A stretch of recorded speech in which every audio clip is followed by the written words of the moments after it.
We have seen people today, of course, those that have been termed as goons, they have invaded private property of the former president, that's the Northlands land, yes, and made away with property, ships therein, felling down trees, and all that, as reported by mainstream media. Now, from where you sit, as your footnote, just a general observation, do you think that going after a former president, much as probably you might think is part of the Azimio protest and all that, do you think that's the right country to do so, attacking a former president? I want to hold the view strongly that this was done by goons taking advantage of the situation in the country. And I want to leave it that way, because I don't want to imagine anything else. I'm forcing myself not to look the other side. I'm only looking at criminal activities from goons, from people who want to capitalize on the situation in the country to invade private property. I don't want to go in those tweets and what from you and who to indicate, so that I don't want to go in the direction of media, and especially foreign media, that the government is the one that, because I don't want to, it's something I don't want to imagine, leave alone believe. I don't want to imagine we can be so stupid as to start that kind of game. But you can, because a game like that has no end. Today you go for Uhuru Kenyatta's, next time it will be for another person, next time it will be Ruto's, next time it will be somebody's, next time even a small man like me, the little basco I have, they will take it. They will take it. This is a game that there is no winner. So that's why I don't want to imagine this can come from the direction of the people are mentioning, leave alone government. I don't want to look there, because it can be so painful. It can be so painful if it turns out it is true that somebody can in their own mind think that is a strategy you can use. But you, sir, because even just as a president, going for President Uhuru Kenyatta, assuming that's what people are doing, first of all, as a former president, my position is very clear. One of the reasons why people didn't want to leave power before the 90s was because they were not sure they will be safe after they leave power. We have always wanted to show them you can leave power and go home. So just hand over and go home after you are defeated. We can't go back. We want also decorum. Look at how Americans protect their former presidents. The civil service, the secret service. We want our former president to feel free and to get protected and respected. But there is also something else. There's the politics of the day. Do you know what this thing can become if Uhuru came out? Lethal? Hey, my friend. You know, these people, I keep telling them, they should be inviting me for tea. We talk, I just take tea. Because boys say, Manyora napenda chai. Wananialika tu chai. Because mimi nawaambia, you may not be understanding this country. When I told them you are underrating Raila, they are now seeing Manyora was saying the truth. Don't underrate Raila. This man is lethal. Do you think he can Uhuru give you sleepless nights. People like Moi were not foolish to bring them next to him. Uhuru was not a fool to sit down with Raila over those 13 cups of tea. Because this man is lethal. Even his father said it. This is a tough guy. But probably they don't now. Why I'm saying they don't know this country, these fellows around here. If Uhuru were to come out now and join hands openly with Raila Odinga, it will be bad. They now find Uhuru powerless, less influential. My friend, the country will go down. Without state machinery? Oh, yes. He's out of power. Even Raila's people themselves, you saw in Kisumu when Uhuru was there. You saw in Western when Uhuru was there. When he went for Professor Magoa's funeral. Burial. The way he charges the crowd now, the mere presence of Uhuru. Grand entrance. Even if it's not the Kikuyus, he's charging. The way he would energize the whole thing. The Azimio Maandamano. He will put it to a scale it will be very difficult to manage. Not to mention that I'm not so very convinced that Uhuru is a pariah in the Kikuyu land. I'm not convinced that the Kikuyus hate Uhuru that much, the way people want us to believe. I'm not convinced. And if you touch Uhuru, That's the time you'll know Manyora was right. So I want us just to be good people. And one way of being a good person is to be intelligent. Because if you are intelligent, you avoid blunders that would otherwise, if you didn't make you a good person. So I want us to be good Kenyans and to love each other and to laugh over a cup of tea even when things are bad. We sit and take tea. Those who want some other things, we can allow them. But because the discussions are going on, not beyond a certain level, then we just talk that this is our country. And say, look here, Raila, is it possible in your mind that Ruto can leave State House? Is it really possible in your mind? Let us talk about that thing. You know, it is a simple things. But they are made complex by people who think they are tough on either side. You can't be too tough for these things. These things just get out of your control. Power displays. Yeah, these things will just get out of your control. It will just get out of your control, and there's nothing you'll do. You'll watch from far. You just watch as the country burns. You just watch. There's nothing you can do. Your hands will be tied. But we have read enough history and we know. It started with them going from Mangina Kenyatta and Kenyatta and the tax evasion saga. How do you tax all ladies? You now came to Matiang'i and now Uhuru's Northlands Farm. You think Moi had nothing against Kenyatta? How did he just leave Mama Kenyatta and the family intact without ever bothering? You think he had nothing against them? You think he never chose revenge? You think Kibaki was never humiliated by Moi? He was many times. Why did Kibaki go for Moi when he became president? Please, this is simple. That there's need to have decorum at the national level. And there's no better way of that national decorum and statesmanship than those in power respecting those who have been in power before. Look at how gracefully Mama Ngina has lived in this country since the passing on of Mzee Jomo Kenyatta in 1978. Now towards the very end of her life, you want to drag her through things until she comes out. She has never done it. Now she comes out. Yet these are issues, small issues. If they are matters of tax, you just let the KRA. Because the Kenyattas have a financial empire that is so formal. You don't even need to talk to Mama Ngina or to Kenyatta or anybody like that. You just talk to the people running the entity. If it's the Brookside, you talk to the MD. And go to the register of companies. And the CEO is just someone at KRA. Told, look here. These taxes you have not been paying. We know it's because Mzee alikuwa pale juu na sasa he was in immunity. Kulipa ushuru ni kujitegemea. Sasa lipeni hii. Haya mwingine sijui ni kampuni gani sijui shule Helicrest. Wanaitwa tu. Anaambia wewe. Anajua mlikuwa mnaprotectiwa na Mzee kule lakini sasa please pay these taxes. 6 billion. It's not a lot of money. Ama mwataka tuwapatie installment. And they take tea. And that's it. And they come out. So that the public does not see those running the country fighting those who left. Because the people don't want to see that. Actually, it's in the interest of the big people never to allow small people to see them fighting. Because you see, for you to be big in whatever level, even at a company level, even at a school level, for you to be big, for you to be respected as teachers, for you to be respected as MD and management, for you to be respected as president, at any level, those above you must see something special about you. See, come on, I get it. Something beyond normal, beyond human. Competitive edge.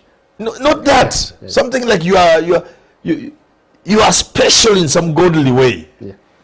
That's how come they will allow you to lord it over them. That mystery around you. The mystery of an enigma. Something special about you as teachers. That students then allow you to, in our days, to ken them.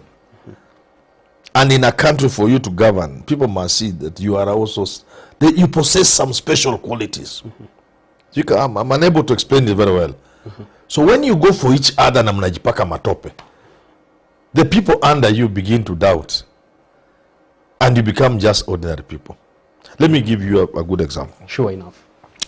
The first Wazungus to come in Africa were mainly 3 categories. Kuna missionaries, church people, and then there were administrators, businessmen. But there was also another category. I think there are about 4 or 5 categories. There was a category of people who are so convinced that human beings were the same, whether they were black or white or green or yellow. Some of them were actual anthropologists. Okay? But whenever they would be sitting with Africans, and Africans now are free to relate with them, including even insulting them, or as social things happen, they will cower. They Be shaken. They wouldn't take it. Yeah. So throughout, groups that are above others, persons that are above others, are always seen with a certain level of mystery. Something special about them. That is part of what, apart from the laws and everything else, that's what makes people below you, allow you to sit on them. Because when you are top there, you are sitting on other people, whether you like it or not. Whether you like it or not. Yes. And it's because they must see something in you. Sort of a mystery. If that thing is not in you, even if you are a Bwana, they used to be calling Bwana. Yeah. When Mzungu, you live in a Bungalow. like a forest bungalow. Right at the center. Yeah, in the farm you are alone. Yeah. You can mistreat workers and even kill them. Chapa vipoko. Bwana. Pole. But if you began now, hata wazungu wanakuja, mnalewa, mnapigana, mnafanya nini, wanaona, oh, so these are just useless people. You try and kill one of them, you see. You'll know they have their people. So it explains why the start of the struggle for independence, serious one, came after the Second World War. How come? Africans who had fought in the Second World War had a chance to see a European writhing in pain, a white person bleeding, a white person crying, mama, oi, mom, a white person dying. It is part of what emboldened the Africans when they came back. Kumbe hawa ni watu tu kama sisi. And therefore we fight for our independence. Very well. I have taken long to explain this, that the leadership of a country must include those governing today, those who governed yesterday, and those who may govern tomorrow. And one thing that must unite them is decorum. Decorum. And that's it. They must treat each other with respect. If that class is to continue ruling, if that class of rulers is continue ruling, they must never wash their dirty linen in public domain. In public for the small person to see. That's the point. That's the point I have. So that if it is true that people are attacking Kenyatta to these stupid levels, they must know it does not serve anybody any good. On dragging the former president's name into the entire mess that has come with the mass protest, as the Kenya Kwanza side views it, do you think probably it's one of the antics being deployed, political antics being deployed by the top leadership of Kenya Kwanza to divide further the Mount Kenya voting bloc, so that in 2027 it will be insignificant because it won't be as powerful and united as before? And the best way to do so is by maligning the name of their very own son and probably spearheading lies, that is Uhuru Kenyatta. I think I maintain the view, and I hold the view, and I want to maintain it, that attacking Uhuru Kenyatta makes him more popular than he would be. Even in his silence? Yes. It makes him more popular. I believe it compromises Gachagua's chance of becoming a Mount Kenya kingpin. If I meet him, I wish I could meet him, and I would tell him, you have a very good chance of succeeding Uhuru Kenyatta as a Mount Kenya kingpin. That chance is highly compromised if you attack Uhuru Kenyatta. Let Uhuru Kenyatta do his things in peace. In retirement. And you could as well succeed him peacefully and easily. Attacking Kenyatta to me is ill-advised. It do not help anyone. Look here. And these people must know. First of all, they will not take, if you go for Uhuru's land, you will not take it. At some point, you just leave even if you are there. And I'm sure this was just to vandalize. Squatters have been encouraged to invade it. Do you know one thing?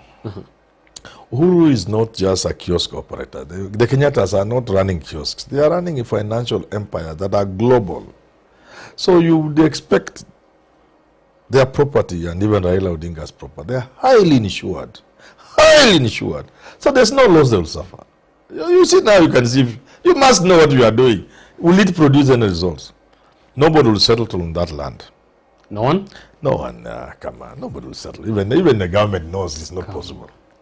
If the government itself knows, because you'll be opening a box that will, many worms will run out of that box. What about Tataroka? A can of worms. Yeah, because you also, your property, people can also invade. Who tells you don't have property? Where will it end? And the damage, the little damage you have done, who will be, the Kenyatas will be compensated. But then again, you've actually analyzed how far we've come as a country, and you know one of the most emotive subjects in Kenya is land. Yes. Today, we've seen a section of Kenya Kwanza leaders take it to the social media platform and say, it is high time that squatters in Kenya invade the Kenyatta's land and actually apportion themselves some pieces and settle therein. This is the same subject that actually brought us to the post-election violence in 2007, 2008. Do you think bringing land in the entire issue actually makes it even more harmful than it could have ever been? Let me ask you, where will it stop?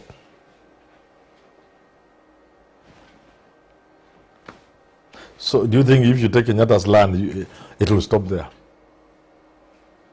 Is he the only one? Is he the only one who took land? It can get so ugly, we will have to start afresh as a country. We'll need to go back to factory settings. In this country, almost everybody has something that belongs to the other. We must find peaceful ways of sorting that. Even if we need to address the land issue in this country, which I support. I do not believe that we should have so many people, so few people having so much land and others are dying. I strongly believe you never solve the issue of hunger in this country, of agriculture, for food security, before you solve the issue of land ownership. I believe so. But there must be more sensible ways of doing it than invading selectively some property like the Kenyatta. Because where will it end? And while you are at it, how safe will the Mzungu feel if Kenyans can invade land belonging to a former president? This is Wazungu with big property in this country. Conservancies, yeah. They have conservancies, hundreds of thousands of acres. All budget. And some of them are well connected, right at the royal families. Because a Nyangarika cannot come from UK and have something in Laikipia. Yeah. It can't be a Nyangarika. Some stupid businessman in London to come and get 100,000 acres. Those are well connected people, some of them royalty itself.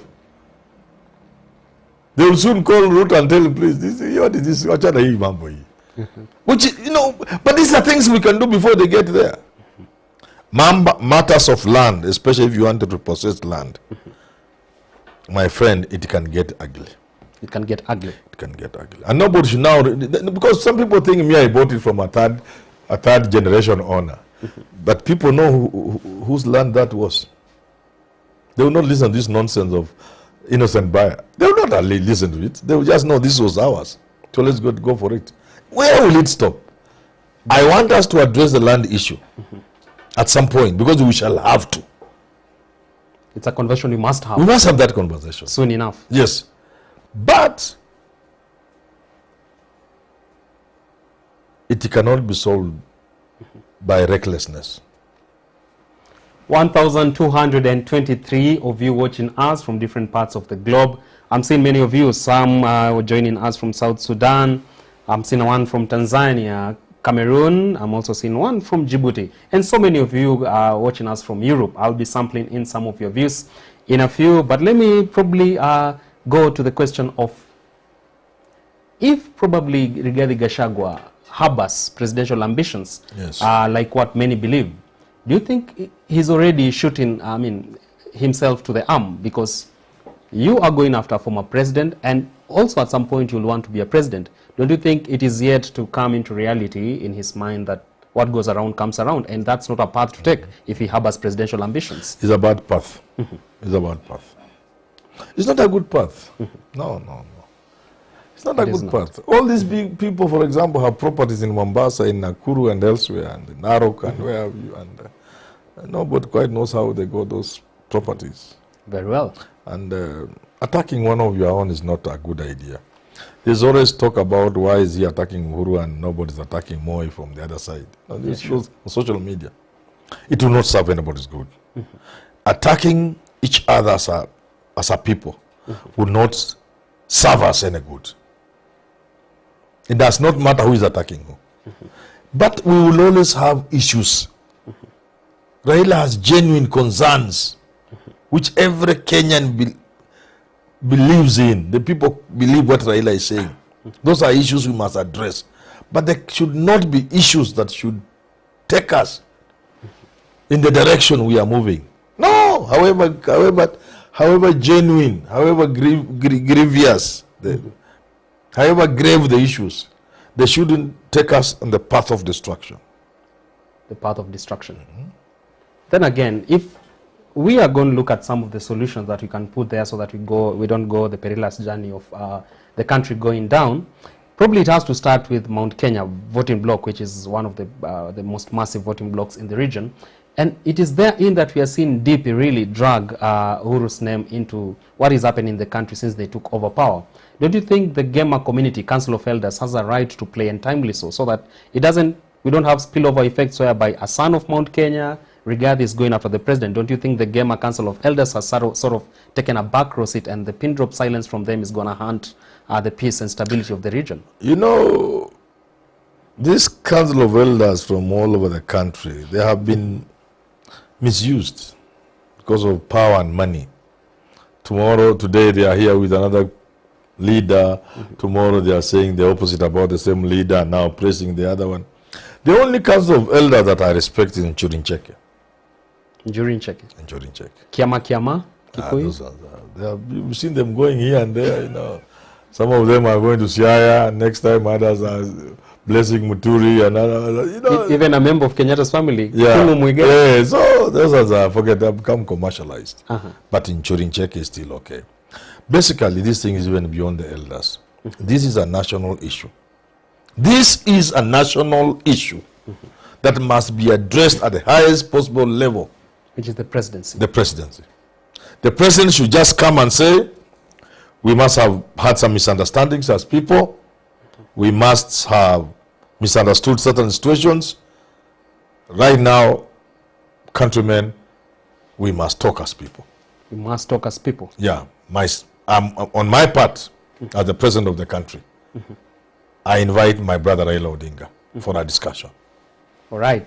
I have tasked, he can even task a group to work with Raila's group to set the ground rules and set the thing moving. People will celebrate. A few people say he's a coward. A few people say Raila amemweza. But that is rubbish. Hakuna kuwezo hapa. Hakuna mtu Raila ataweza. Hakuna Ruto naye hakuna kitu ati ataweza mtu mwingine. This is just about your country.